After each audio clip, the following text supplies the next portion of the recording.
Good to see you both. How we doing? We're doing good. We're good. What's going on, man? You know, I'm excited because we're finally get to talk about this movie, man. And I saw it, and it was one of those new theaters, the RPX, where the seats shake. Yes. See, I told you, 40X, right? Oh, RPX, Dude. that's different. This is my first movie to see in that format, and everybody watching this right now, you have to see it in this format because Right. I told you. a movie like this, I'm telling you right now. All right, so Brian, did this one feel bigger, filmy? Because to me, it's bigger. There's a lot more going on. Am I right when I say that? I mean, I'm going to ask you how you felt because you got the full experience. You got to do the shake and everything. So, I mean, did it feel bigger? Did it feel like, you know what I'm saying? Like, absolutely. This one is, in a word, epic. You know, like I said earlier, it was like, it seems like this movie is the upgrade of the last one, right? Like everyone gets their own different kind of upgrades in this one, including like Godzilla and Kong themselves. There's a different kind of way that they're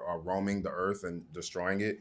But also because of the characters that are now introduced, you know, like Rebecca and I return and then we come in with Dan, you know what I mean? Who is an upgrade in and of himself. Like, so like it felt like this one was definitely like Adam, our director's chance to like take the lid off of any kind of like upgrade he could find. Like, let's throw in a leather vest, let's throw in a metallic arm, let's throw, because we could. So this is what we call like the punk rock version of Godzilla and Kong. If you should feel like you're leaving a Kiss concert after you watch this movie.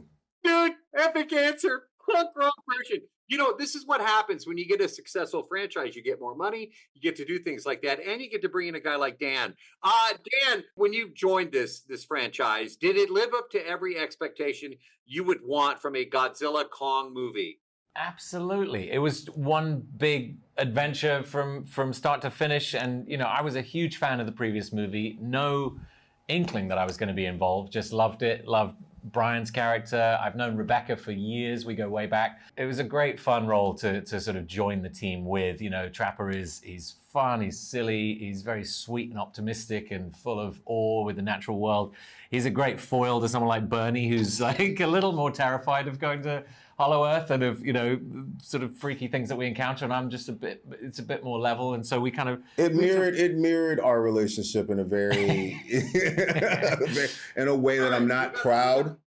We got to have some fun here before I get out of here. I didn't ask you this last time. Okay, Brian, so I'm going to ask you this time. Would you rather have Kong or Godzilla as a next door neighbor?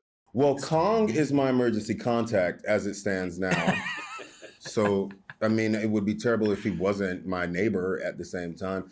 I mean, the only reason I would pick Godzilla is just because we run at the same thermostat. You know what I mean? Like, I feel like I won't have to worry about the energy bills going higher than they need to. So, but Kong, I think, would be better. I mean, he has thumbs, so that helps. Right. So, Dan, you get to close this out. Godzilla or Kong as a next door neighbor? Who would you want? I'm gonna say Kong.